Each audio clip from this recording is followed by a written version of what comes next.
And then just on the Fed issue, Elizabeth Warren has spoken out about reports that indicate that Governor Clarida made some purchases and sales and is calling for greater transparency. Is this an issue that the president is engaged on? And do you think it's time for a kind of a more serious look at what is, what the rules are that govern the Federal Reserve's actions and of its top officials?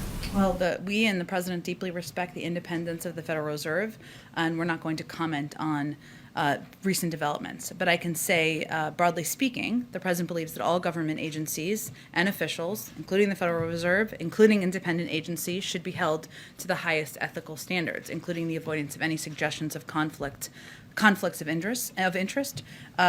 The Fed is obviously an independent agency, as I've stated a few times. It has its own ethics rules and requirements, including the new rules issued in October to address conflicts, and so we defer to that agency about any specific follow-ups. And just to follow up on the issue, on that issue with the Fed, so I understand it's an independent agency, but if an independent agency if officials at an independent agency are not following the rules to the letter, or if those rules don't seem like they're covering the whole thing, is it time to take a closer look, even beyond what happened in October? Well, again, Andrea, I think the president respects the independence of the Federal Reserve.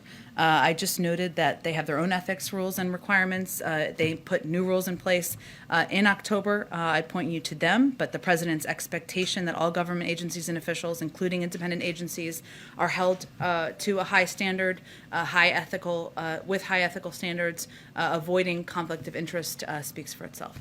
Okay, next one more question on COVID.